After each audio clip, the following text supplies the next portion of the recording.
বাড়তেই থাকবে, তাই নয় কি?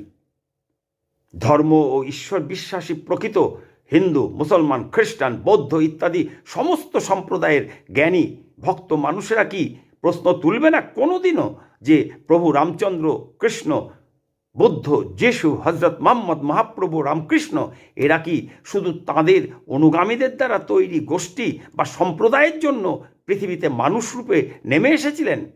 তারা শুধু সেই সম্প্রদায়ের সম্পত্তি? প্রভু রাম বা প্রভু কৃষ্ণ কি শুধু হিন্দুদের ঈশ্বর? প্রভু বুদ্ধদেব কি শুধু বৌদ্ধদের আরাধ্য? প্রভু যিশু কি শুধু খ্রিস্টানদের মুক্তিদাতা? প্রভু হজরত মুহাম্মদ কি শুধু মুসলমানদের ত্রাণকর্তা? প্রভু মহাপ্রভু ও প্রভু রামকৃষ্ণ কি শুধু তাদের অনুগামীদের বাঁচা ও বেড়ে ওঠার জন্য এই পৃথিবীর মাটিতে নেমে এসেছিলেন? কেউ কি প্রশ্ন তুলবে না? এসব হচ্ছেটা কি? আমরা যদি আজকেও প্রশ্ন না তুলি, আমার গায়ে আঁচ না লাগে, ফুরিয়ে যাবে মামলা মানসিকতায় যদি দিন কাটায়, তাহলে দিন শেষে সেই সাম্প্রদায়িকতা ও ধর্মান্ধতার ভয়ঙ্কর আগুনে আজ নয় কাল পুড়ে মরবো আমরা সবাই। কেউ ছাড় পাবো না।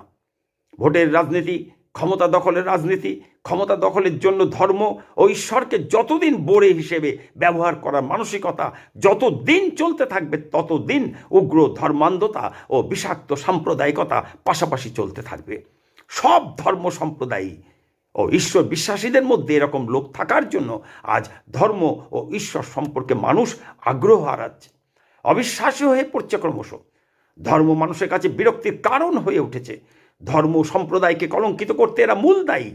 আর যারা ধর্ম ঈশ্বর মানে না, তাদের জন্য, সেই সমস্ত রাজনৈতিক দলের জন্য এই সমস্ত ঘটনা একেবারে পড়ে পাওয়া 14 আনা প্রবাদের মতন।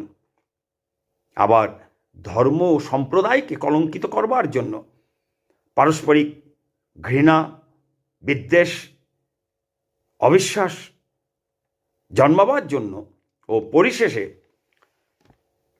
ভয়ঙ্কর লড়াই লাগাবার জন্য এই ধরনের লোকেরা কোনো বাইরের শক্তির এজেন্ট হিসেবে কাজ করে দেশকে দুর্বল করার জন্য, ধ্বংস করার জন্য। যা আমরা স্বাধীনতার সময় ব্রিটিশের ঘৃণ্য চক্রান্তে ভারত ভাগ করে সমস্যা